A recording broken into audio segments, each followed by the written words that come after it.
Buenos días, soy el padre Bernardo Giacinti, misionero en Rusia. Hoy es 20 de julio de 2025, domingo de la 16ª semana del tiempo ordinario.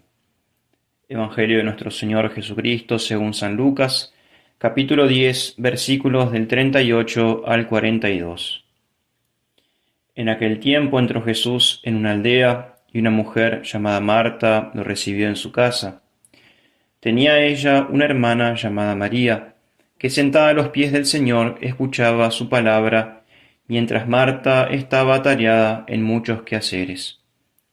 Acercándose, pues, dijo: Señor, ¿no te importa que mi hermana me deje sola con el trabajo? Dile, pues, que me ayude. Le respondió el Señor: Marta, Marta, te preocupas y te agitas por muchas cosas, y hay necesidad de una sola. María ha elegido la parte mejor, que no le será quitada. Palabra del Señor. Gloria a ti, Señor Jesús. Queridos hermanos, caminando hacia Jerusalén, Jesús llegó a Betania. Betania es una ciudad cerca de Jerusalén, a unos 3 kilómetros. Y en Betania se fue a hospedar en casa de unos amigos, Lázaro, Marta y María, que eran hermanos. En el relato de hoy no está Lázaro, sino solo las dos hermanas. Interesa saber el comportamiento de Marta y María respecto de Jesús y la enseñanza de Jesús respecto de Marta y María. De las dos hermanas nos dice San Lucas que Marta estaba afanada en diversas ocupaciones, moviéndose de aquí para allá, y hablaba. Habló a Jesús diciendo: Señor, ¿no te importa que mi hermana me deje sola con el servicio? Dile que me eche una mano. De María dice que estaba sentada junto a los pies de Jesús y estaba escuchando su palabra. Jesucristo es quien tenía la palabra, la autoridad. Como se ve, la actitud de las dos hermanas en presencia de Jesús son muy distintas.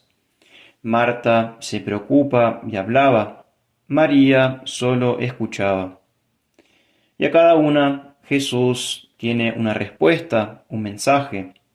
Le dice a Marta: Marta, Marta, andas inquieta y nerviosa con tantas cosas, solo una es necesaria.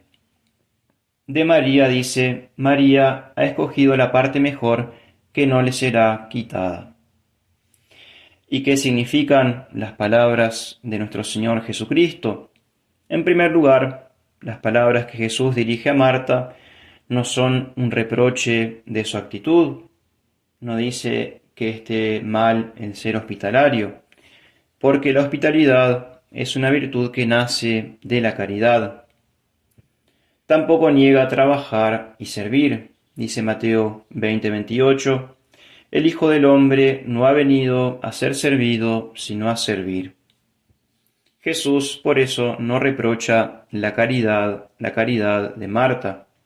Lo que sí reprocha nuestro Señor Jesucristo es la preocupación excesiva por las cosas, la inquietud exagerada por muchas cosas, incluso buenas, pero que apartan de lo más necesario y de lo único necesario: escuchar la palabra de Dios, meditarla y dar fruto de buenas obras.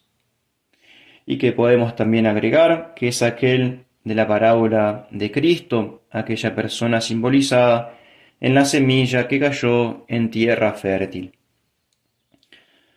De la enseñanza de hoy, las palabras que Jesús dirige a María quieren hacernos comprender que la vida del cristiano debe ser uniforme y tender al mismo fin: la gloria de Dios y la salvación del alma. Dice Mateo 6:33, Buscad primero el reino de Dios y su justicia, y lo demás se os dará por añadidura. La vida cristiana debe ser rica en trabajos y en obras, pero como fruto espontáneo de quienes buscan a Dios, meditan su palabra y procuran amarlo con toda el alma. La actividad cristiana debe nacer de una vida espiritual constante y seria. Así nos dice el poeta José María Pemán. La vida interior importa más que los actos externos. No hay obra que valga nada si no es del amor reflejo. Particularmente las obras de caridad con el prójimo son importantísimas, y sabemos que todo lo que hagamos a los pobres y necesitados, al mismo Cristo es a quien se lo hacemos.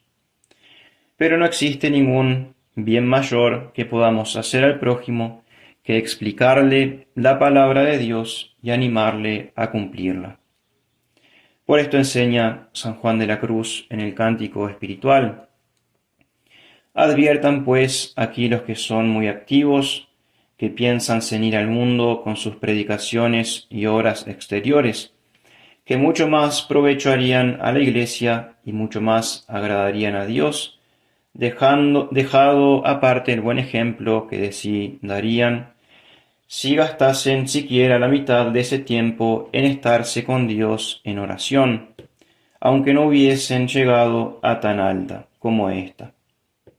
Cierto, entonces harían más, y con menos trabajo, con una obra que con 1000, mereciéndolos oración y habiendo cobrado fuerzas espirituales en ella.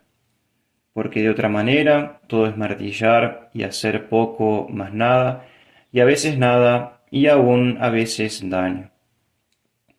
Por eso le pedimos a la Santísima Virgen María, quien nadie más que ella guardó en su corazón la palabra de Dios y la enseñó con su dulce ejemplo de silencio, ejemplo martirial y silencioso, la gracia de oír nítidamente la palabra de Dios para vivir de ella y dar frutos de santidad.